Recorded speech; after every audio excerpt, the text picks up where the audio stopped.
Welcome to the Private Practice with Soul podcast. My name is Dr. Brooklyn Storme, and I help private practice owners align their business back with their soul's calling, with their big vision and with their soul's purpose. Unlike other private practice coaches, I've traveled the world in search of spiritual resources, spiritual tools, education and information so that you can have the transformation that your soul desires and needs so that you can up-level your business. How much fun is this? I love it so much. Guys, if you're not already a member of the Private Practice Monthly Mentorship Group, please check out the show notes. I would love for you to be there. In the meantime, thank you so much for pushing play today. Let's begin. Good morning, everybody. Happy Saturday and welcome to another episode of the Private Practice with Soul podcast. I'm your host, Dr. Brooklyn Storme, and I want to say thank you so much for pushing play on this episode today. Thank you very much if you're a regular listener or a subscriber, and welcome if it's your first time listening to the show. I'm so pleased that you're here and can join us. Before I begin with our topic today, I just want to say again how much fun the masterclass was last weekend. I can't believe it's only a week ago that we were doing it at exactly this time.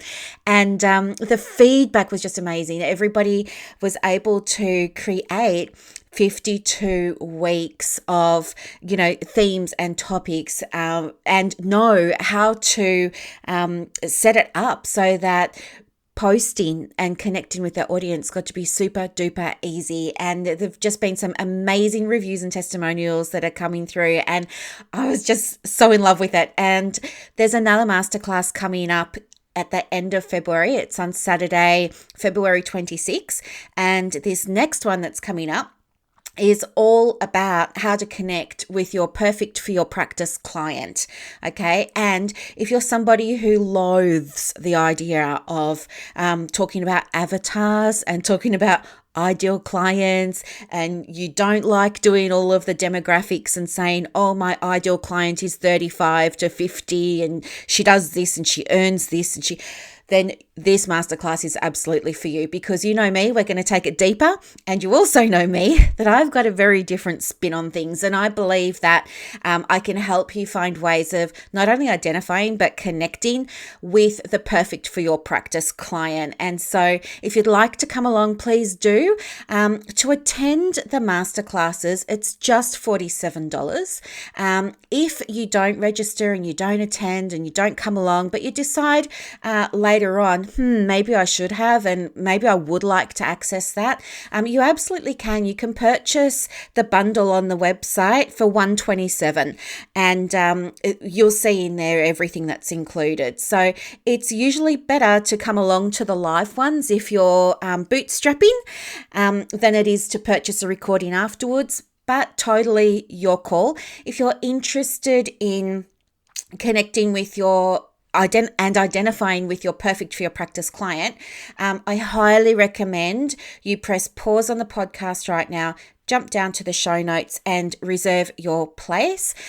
We had so many people want to attend last time that now we've increase the number of seats to 30. So hopefully there'll be space for everybody this time. If not, I will just run it again, so don't stress. Plus, if you don't want to attend the live, you can purchase the bundle later on. It's not a problem. So yes, I'm super excited about that. And the other thing that I'm super excited about that happened this week was, how we have the group online called the Australian Counsellors in Private Practice Online. Well, that group reached over 1,000 members. I can't remember if it was this week or last week. But the other really cool thing that happened this week was I have taken over the admin for the Counsellors Connect Australia group. So if you're in that group, I'm so pleased that we get to work together and we're going to get to know each other. Do jump in and introduce yourself if we haven't met yet. Feel free to jump in there and do a post and just tag me and say, "G'day, Brooklyn, nice to meet you. This is me, this is what I do, this is where I'm at, and this is what I want some help with," because that will help me just ensure that you're getting everything that you need from that group. The other thing is, with the Counsellors Connect group and the ACPPO group, sort of coming together. Well, they're not really coming together, but, I'm the admin of both of those groups. That's the largest kind of group in the whole of Australia for counselling. So I am so pleased now that we have this space and we can all connect and we can all support each other. I'm committed to shifting the vibe of the Counsellors Connect Australia group. I'm really dedicated to reducing toxicity, reducing animosity, reducing us and them, all of that sort of stuff. So some of the group rules you may have noticed have been tweaked a little bit to reflect that.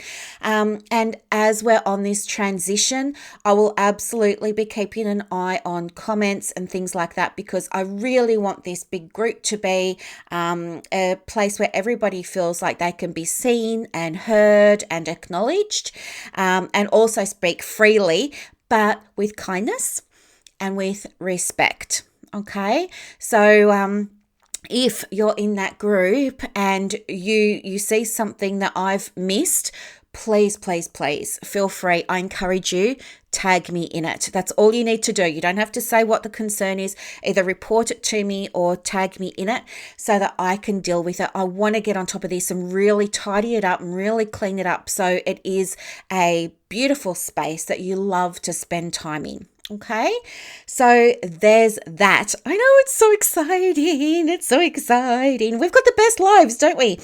Okay, and speaking of best lives, today I want to talk with you about tracking in private practice. Now, wait. Don't click out yet, because we're going to link this to manifesting. Okay, there we go. I got you back now, right? So this is one of the things that comes up very rarely in both groups. Both the ACPPO and Counsellors Connect. It comes up very rarely compared to other topics. But I think that happens because there are a bunch of us that just don't know how to do it. We don't think it's a thing, or we don't think it's really relevant, should apply to our business.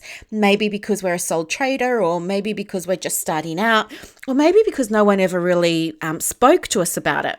And here's why it's important that you have an understanding of intention with your private practice. It's because the intention is going to provide the direction for your business. And I know not all of you want the $1 million practice. And I know so many of you are values-driven practitioners. And so what I want you to do is really be open this episode to the idea of using intention with your tracking so that you can experience more of the values that drive your practice, right? That's what we're linking this into. So you might remember on previous podcast how we explored, like the bright, shiny values. And then we also had a look, didn't we, at the shadow values. And so our bright, shiny values are the ones that, we're happy to post about on our website. We're happy to talk about them. Some common ones include helping others, not judging, being authentic, those sorts of things, right? But we also have these shadow values, and the term shadow values was coined by Ben Harvey. And since then, there've been all sorts of different versions of shadow values come out. But basically, the shadow value is the flip side. It's the other side of that bright, shiny value. But we don't talk about it because we believe that maybe it's not okay. Maybe we might be perceived in a way that's unwanted if we talk about it. And I want you to understand what your shadow values are for the very simple reason that they are not bad, but they are just as powerful when it comes to manifesting, when it comes to seeing what you want to see in your private practice as your regular bright, shiny values. So for example, some people might say, I have a value of freedom. Like, I really want to be free. I really want to have that freedom. Well, the shadow value of freedom is choice. Now, it's not a bad thing to say you want choices, and that when you increase turnover for your practice, you're going to increase the types of choices that you will then have access to, or you're going to increase the freedom that you'll have access to. Right? There's another value there of another shadow value there of being appreciated. And that kind of links back into that feminine of wanting to be seen and wanting to be heard and wanting to be acknowledged again. And so always check in that you understand not only what your values are, but what your shadow values are. And when you have understood those and you've listed them down. So if you haven't done it already, do get a pen and paper. All I want you to do is just, go within, connect with what's true for you, whether that's your inner guidance or your higher conscious or energy or God or whatever verbiage you like to use, but allow yourself to receive guidance on what your values are for your private practice now. And perhaps also what your values are for your life right now or your lifestyle right now. And don't put a time limit on this. Allow yourself to free write whatever comes up for you. And then what I want you to do is, when you've done that, I want you to really tune in to what the shadow value for each of those values might be. And you will know what they are. They're the things that we feel are hard to admit even to ourselves sometimes. Like there are some, and this happens a lot with women that I've worked with, there's almost a sense of shame about talking about wanting to make money. I know it's not everybody's value, but it is when we're running a private practice, for example. When we're in business, we have to be mindful of how much turnover is coming into the practice, okay? So that will be, your finances will be a shadow value for you when you're in business. So I want you to really identify what your shadow values are. And from that space, once you have those two lists, I want you to use those to help inform what you're going to track, how you're going to track it, and why. And I'm going to help you with this now. So when I first started in private practice, I didn't track anything, right? I was working at the bulk billing medical center. I never had to market. For the longest time, I didn't have a website, nothing. I would just turn up to the medical center, pay my 30%, or they would keep the 30% from my pay rather. And it was that kind of deal. And they'd fill up my diary with all these bulk billing clients. And, that was how it was. Nobody ever, not even my accountant, told me that I should be tracking things for my business. In fact, it wasn't until I invested in coaching for myself that this became a thing. And then I freaked out when my coach said to me, what KPIs are you tracking? I was like, what? Don't only big businesses do that? Because, for a while there, I was the national manager for Medibank Health Solutions, and we did track KPIs there. I was also an area manager for 5 Centrelink offices, and we did track KPIs there. But in private practice, I didn't think it was a thing. I guess in my mind, I thought that's what organizations do, and I'm not one of those. I'm just me, and it's only me, so I don't need to do it. And I thought I was wiggling out of it, and isn't it great you don't have to do this in private practice?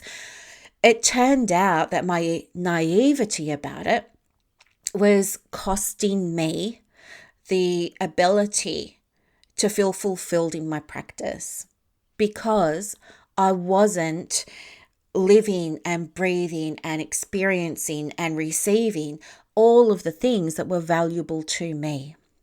Okay. And anyway, so my first business coach said to me, here's what we're going to do. We're going to set you up with a spreadsheet. And, she gave me this spreadsheet and I started tracking. But here's the thing. I didn't love it. I felt like I don't know how to use Excel spreadsheets. I'm not tech savvy. I'm not really feeling it. I still couldn't really understand at that stage why I needed to do it. And so I didn't prioritize it. I prioritized doing work that was going to bring in money to the business, right? And anyway, over time, I still kept filling out this sheet, but I didn't understand it. I didn't understand the numbers. I didn't understand the purpose behind them. Move on to the second business coach, and the second business coach asked me the same thing, what KPIs are you tracking? And so I shared my sheet, and the sheet was fine, but it wasn't really good enough in terms of, I guess, some of the finer details. It was missing some of the finer details. And so the spreadsheet got expanded, and then there was more data for me to track, and this became arduous for me. To be honest with you, it became arduous for me. It became something that I wanted to avoid, that I was very resistant about. And again, it was because I hadn't understood or grasped fully why this was so important. For whatever reason, I was understanding, it's a thing that I should be doing, like business coaches are telling me I should be doing this, but why was it feeling uncomfortable and wrong? So then I started thinking to myself, all right, I'm going to start linking this back into the spiritual side of things. And here I'm not talking about my tarot cards or anything like that. I'm talking about doing that inner work. And so what I did was I sat down and I asked myself, why is it important for me to track things? And how can I link tracking with something that I love and that I already embody and that I already value? And for me, that was manifesting.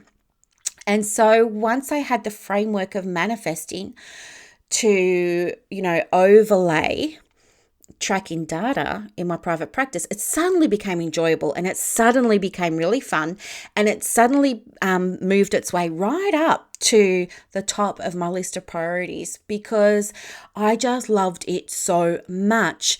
And here's what I can share with you about my experience with this.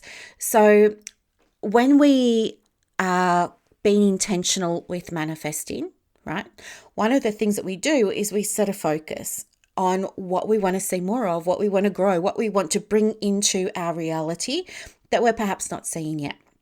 And so one of the things that I did was I asked myself, for every header on my spreadsheet, how can I be intentional with this? What would I be trying to manifest here? And so I turned every column on my spreadsheet into something I wanted to manifest. So I was tracking like inquiries. I started tracking referrals. I started tracking money that was coming in. I started tracking bad debts. I started tracking marketing, like anything that I could think of. I started tracking it.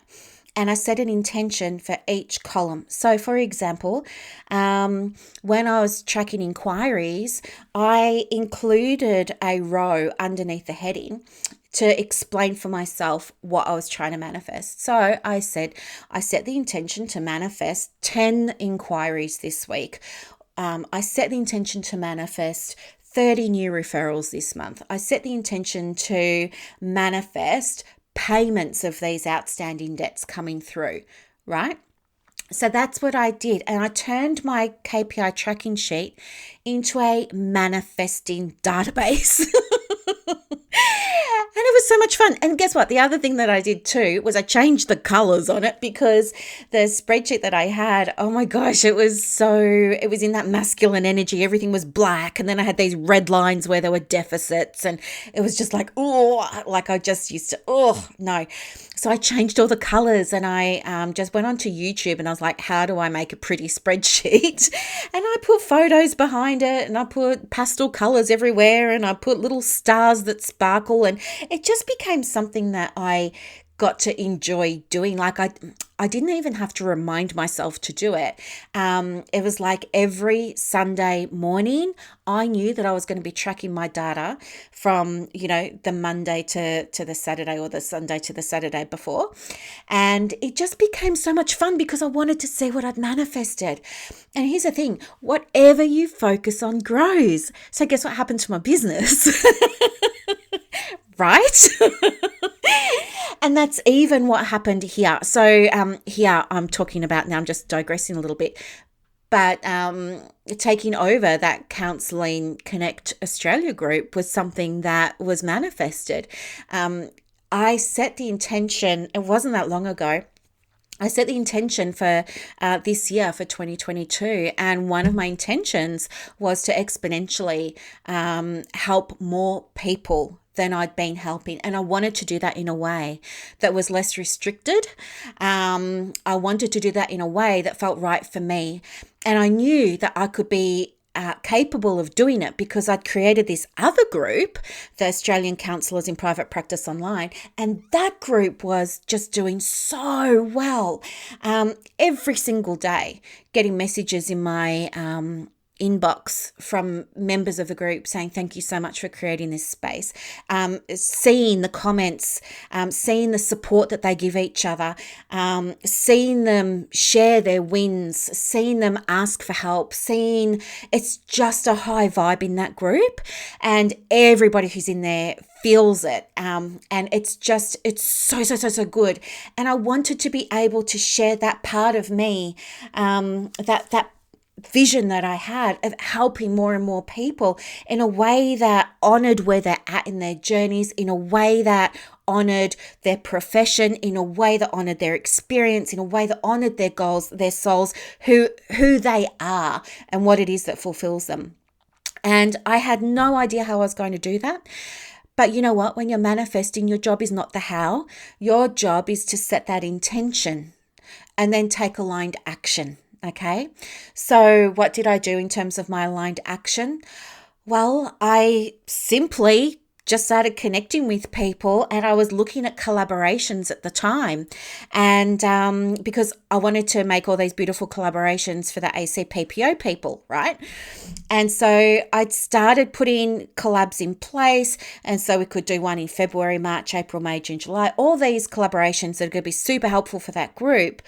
And then what happened was, just out of the blue, I had this conversation with the previous admin, and this is how it all happened. So it's all by setting your intention and not worrying about the how, but taking aligned action. And this is the process that I use today to track my key performance indicators in my private practice, and it works. Okay, when you get excited about looking at your numbers, guess what? Your numbers are going to improve. They can't not, because what happens is this focus becomes in the front of your mind. It becomes in the forefront of your mind. And then you start taking aligned action to try and manifest that focus. And then you just let it go. And then the next week, you're going to come back into your spreadsheet, if you're tracking in a spreadsheet, and you're going to have a look in there, and you're going to write down your numbers, and you are going to see improvement or something better, right? Maybe you're tracking something and the numbers dip. But guess what? That's happening for you, because guess what? The numbers are going to come up somewhere else. It's not your job to worry about the how, but it is your job to focus on manifesting your intention. And you need to really, really, really connect into why you want that thing. So if you're setting an intention around calling in more inquiries, don't write in your spreadsheet, I set the intention to call in more inquiries. I mean, you can do that, but go further, like connect it to why you want to do that. And you don't have to put down what you think I want to hear or what's socially acceptable. You can put down something related to your shadow value, but the important thing is that you're honest with yourself. No one's going to see your spreadsheet. So if you want to say something like, I set the intention this week to manifest 5 new referrals because I need the business, or I want to help more people, or I want to hit my income goal for this week, you can absolutely do that. That's totally fine. You've got to have that reason, okay? That reason is what is going to connect you to the absolute, the outcome, to the manifestation. So here's what I want you to do. I want you just to, and you don't have to do it in Excel. Honestly, you don't. You don't have to set this up for yourself either. You know what? When I first set up my spreadsheet, I did it through Fiverr. Fiverr is a website where they have freelancers that will do tasks for you. So you can just jump into Fiverr. It is spelt 5, like the number 5. And then there's 2 R's on the end. So it's fiverr.com. Jump into there and type in Excel spreadsheet and see if there's somebody who can make you a spreadsheet. And here's a secret, well, not a secret, a tip rather. A tip would be, have a look elsewhere for one that you really like the look of, because if you don't, well, you want to have that harmony, right? That balance between the masculine and the feminine, right? So the masculine side of this task is going to be getting the structure in place, getting the columns and the headers and all of that stuff sorted out, right? And the formulas, we need to have that there. But don't just leave it there, because then you're not going to enjoy it, because it's going to feel like you're not fully connected to it. So we have to also introduce the feminine energy, and that's where it looks creative, it's pretty, it's colorful, it looks nice, it feels safe, whatever it is. Okay, so think about if you got to create the most fun looking, the most joyful looking spreadsheet in the whole world, what colors would the headings be? Would there be a background? Would there be visible lines everywhere, or would they be hidden? You know what I mean? Or would it be self-calculating? Think about all that kind of stuff, and that becomes your job description, right? So when you jump into Fiverr, or you could even use Airtasker, that's another one, airtasker.com. You can approach people who create spreadsheets, and you can say to them, this is what I need. Here's a screenshot. I want it to look something like this. I found this one online. I want it to look something like this. You could get your brand colors, your RGB codes or your hex codes from Canva, and you could share them with the person who's going to make your spreadsheet for you. You could say, I want the headings to be in this color. I want the subheadings in this color. I want the numbers in this color, whatever it is. Okay. If you want Giphies in there, get them put in, whatever it takes to make this spreadsheet a happy space for you. And I want you also in that spreadsheet to have a space where you can celebrate your wins. You can say, oh my gosh, I manifested this. Oh my gosh, this is amazing. There needs to be something in there, a bell or a whistle, so to speak, that goes off when you manifest stuff. Yep. So tracking is super, super, super important in your private practice, because it helps you embody your values more, which is why we do this. It's going to help you embody your values and your shadow values. Not only will you increase the number of people you can help, not only will you increase your visibility or your opportunities or whatever it is that you're working on, your turnover, it will do all of those things and more, and it's going to feel amazing. I promise you. So I would absolutely encourage you to think about the things that you want to track, that you want to manifest, and start doing it. Like, get this spreadsheet set up and maybe start it in February. And just track everything, just see how you go. And you don't have to have a lot of things. So some common things that you might want to track is, if you have a goal this quarter of increasing your visibility, maybe you just track your visibility. And that might be, you have a column for Facebook followers or Facebook likes. Maybe you've got a column for Instagram likes or followers. Do you know what I mean? Maybe you've got a column for email opens and then email click-through rates, whatever it is. If you want to track sort of more businessy stuff, you could maybe track inquiries, track referrals, track your conversions. Conversion is how many inquiries did you speak with that actually then were able to book sessions. And you know what, maybe just track it for 4 weeks so that you can have a bit of a baseline, and then set new goals to manifest for the following month. So if your baseline is, over the last 4 weeks, most weeks I attracted 3.5 inquiries, then maybe you say, well, next month I want to attract 4 inquiries a week, or 4.5 inquiries per week, or whatever it is. and you will absolutely start to see improvements. You'll start to see results in your perfect for you private practice. Okay. I know, I told you it's so much fun. So much fun.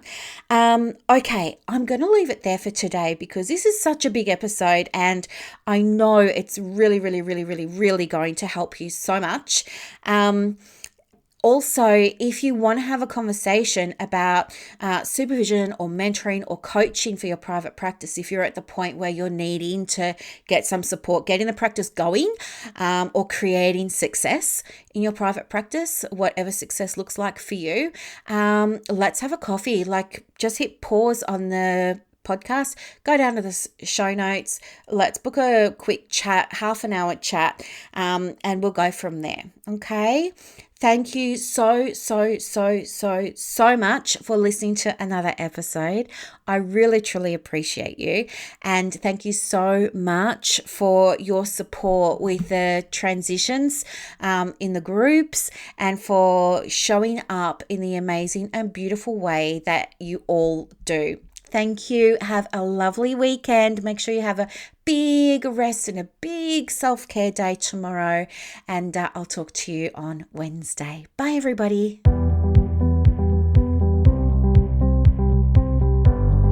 Thank you so much for listening to this episode of the Private Practice with Soul podcast today.